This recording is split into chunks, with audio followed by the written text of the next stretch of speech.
రైతాంగానికి ప్రభుత్వం నుండి మెరుగైన సేవలు లభించేలా ప్రభుత్వం చేపట్టిన ఫార్మర్ రిజిస్టర్ కార్యక్రమంలో రైతులు భాగస్వాములై యూనిక్ ఐడిని పొందాలని తెనాలి వ్యవసాయ సహాయ సంచాలకులు ఎన్ ఉషారాణి అన్నారు. రైతు సేవా కేంద్రాలకు భూ యజమాని వెళ్లి తన ఆధార్ కార్డు, పాస్బుక్ జిరాక్స్ ను ఇస్తే రిజిస్టర్ చేస్తారని చెప్పారు.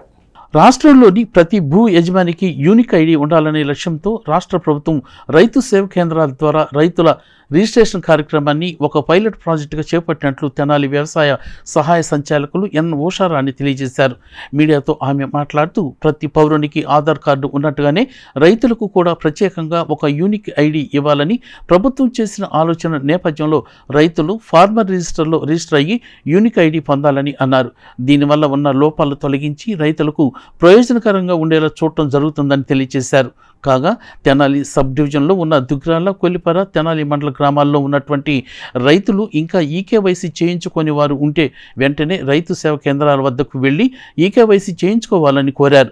ఇప్పటి వరకు దుగ్రాల 80%, కొల్లిపర 88%, తెనాలి 85% రైతులు ఈకేవైసీ చేయించుకున్నారని, మిగతా రైతులు కూడా ఈకేవైసీ చేయించుకుంటేనే పంట నమోదు జరుగుతుందని ఉషారాణి ఈ సందర్భంగా మీడియాకు తెలియజేశారు.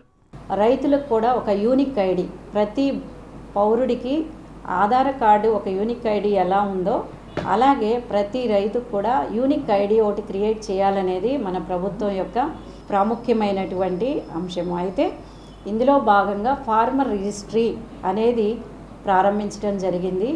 మన రాష్ట్రంలో అనేక ప్రాంతాల్లో ప్రాథమికంగా కొన్ని రైతు సేవా కేంద్రాల్లో దీన్ని పైలట్ ప్రాజెక్ట్ లాగా స్టార్ట్ చేశారు. మరి ఉన్నటువంటి లోపాలను సవరించి ఇప్పుడు అన్ని రైతు సేవా కేంద్రాల్లో ఈ ఫార్మర్ రిజిస్ట్రీ అనే ప్రక్రియను ప్రారంభించమని గౌరవ కమిషనర్ అండ్ డైరెక్టర్ మనకి అగ్రికల్చర్ వారు మనకి ఉత్తర్వులు జారీ చేశారు. కాబట్టి రైతు సోదరులందరూ ముఖ్యంగా భూ యజమానులు వారి యొక్క మరి ఆధార్ కార్డు, అలాగే 1B పాస్బుక్ జిరాక్స్ కాపీ వీటన్నిటిని పట్టుకొని మీ యొక్క రైతు సేవా కేంద్రాలకు వెళ్ళినట్లయితే తప్పనిసరిగా ఈ ప్రాసెస్ అంతా కూడా రిజిస్ట్రేషన్స్ కంప్లీట్ చేసి ప్రతి భూ యజమానికి ఒక యూనిక్ ఐడి క్రియేట్ చేయడం జరుగుతుంది. కాబట్టి ఇది మనకి పర్మనెంట్గా ఉండేటువంటి రికార్డు. కాబట్టి రైతు సోదరులందరూ ఈ యొక్క మరి అవకాశాన్ని సద్వినియోగం చేసుకోవాల్సిందిగా కోరుకుంటున్నాం.